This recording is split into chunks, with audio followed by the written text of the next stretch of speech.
안녕하세요. 나무아카데미입니다. 저희는 내신 및 모의고사 대비 다양한 국어학습 자료를 제공하고 있는 문제은행 사이트입니다. 오늘은 수능 완성, 문학, 실전 모의고사 3회에 제시된 심생전에 대해서 함께 살펴보도록 하겠습니다.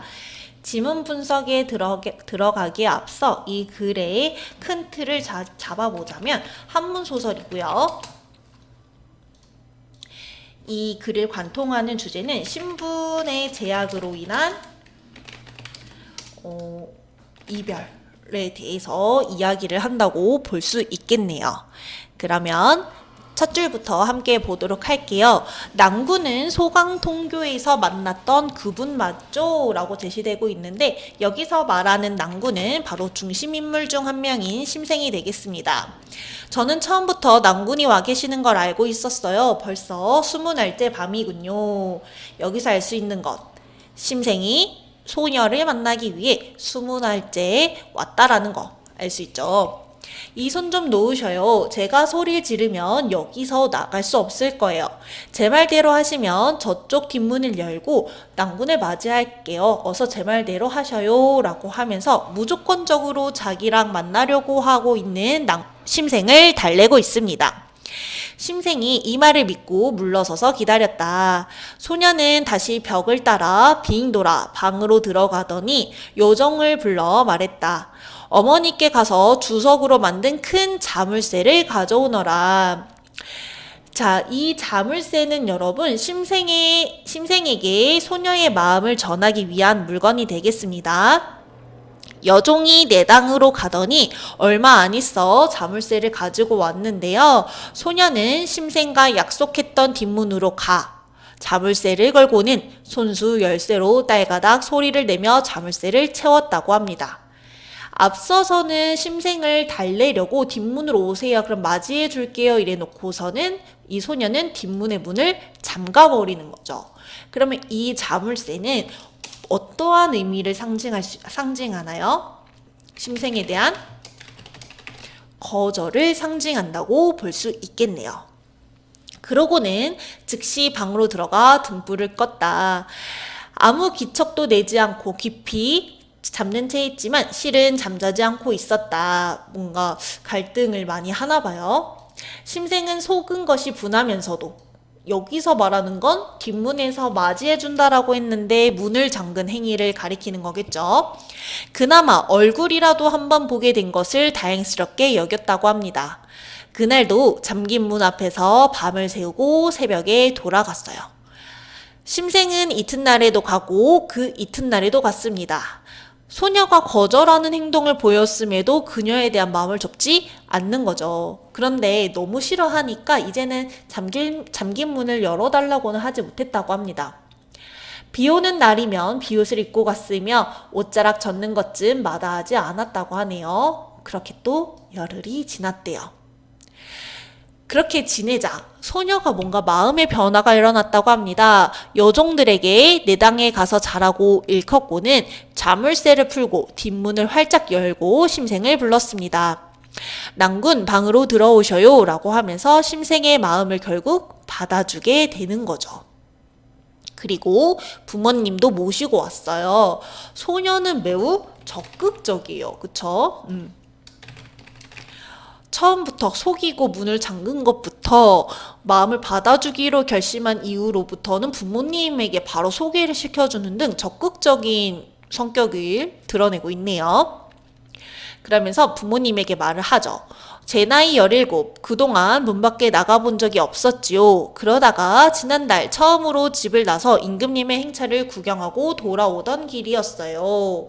그 중에 낭군 한 분과 얼굴을 마주치게 되었는데 그날 밤부터 그분이 매일 저를 기다렸습니다. 그것이 30일이 되었네요.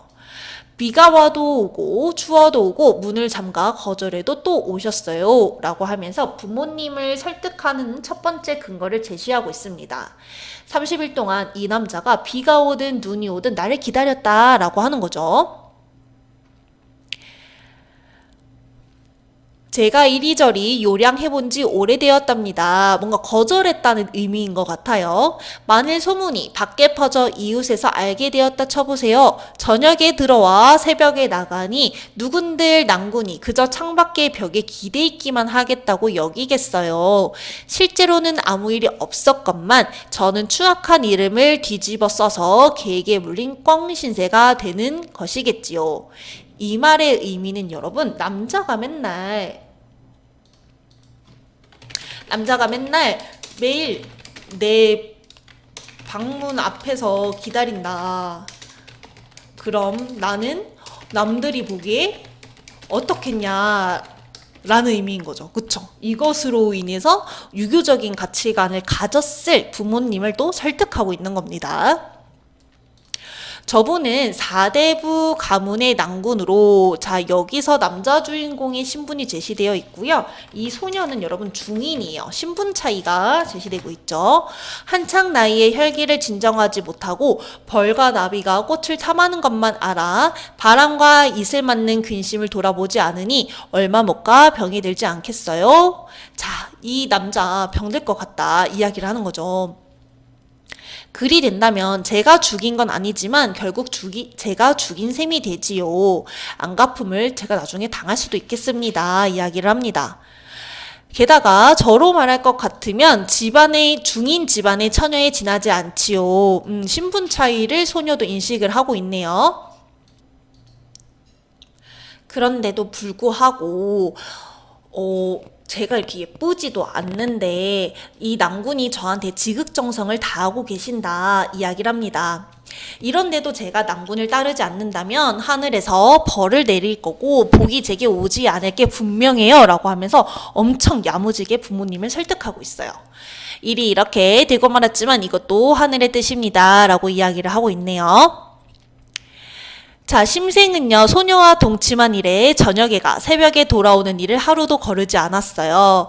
중인인 소녀의 집은 본래 부유해서 심생을 위해 화려한 옷을 많이 장만해 주었지만 심생은 아직도 집에서 비밀로 하고 있는 거죠. 그 옷을 입지 않았다고 합니다.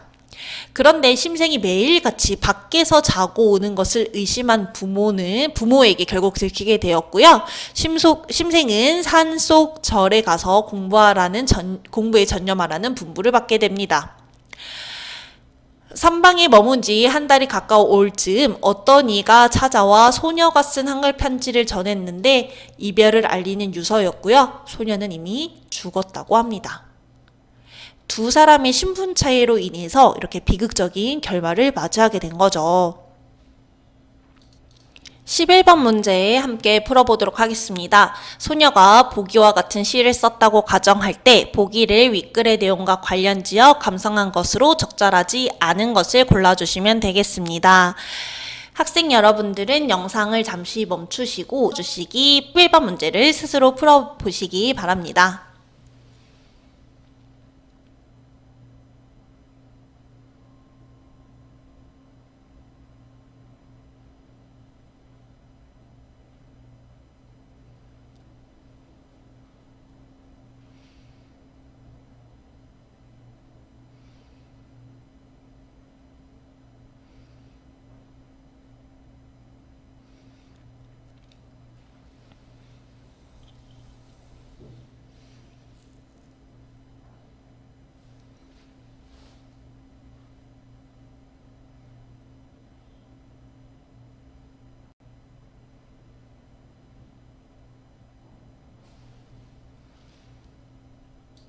문제를 잘 풀어보셨나요? 정답은 2번이 되겠습니다. 보기 부분 볼게요. 물은 간다마는 나는 아니 못 가는 곳. 자, 물은 자유롭게 갈 수 있어요. 자유롭게 님이 있는 곳에 갈 수가 있는데 지금 보기의 화자인 나는 아니 못 가는 곳라는 것에서 자유롭지 못하고 임을 따라갈 수 없는 상황인 거죠. 그렇기 때문에 소녀를 떠난 심생과 유사한 존재라고 해석하는 것은 적절하지 않겠습니다. 1번 B는 윗글의 심생과 반대의 속성을 지녔군. 자, B는 왔어요. 그쵸? 그런데 심생은 오지 않았죠. 반대의 속성 맞고요. 3번, 물은 이 글의 소녀에게는 동경의 대상이겠군. 소녀도 마찬가지로 자유롭지 않았어요. 그런데 물은 임을 따라갈 수 있는 자유로운 존재죠. 동경의 대상이라고 볼 수 있겠네요. 4번, 오거나 가거나 못하는 상황이 이 글과 유사하군. 맞습니다. 5번, 이대도로 심생을 기다리는 소녀와 유사한 정서가 담겨 있군.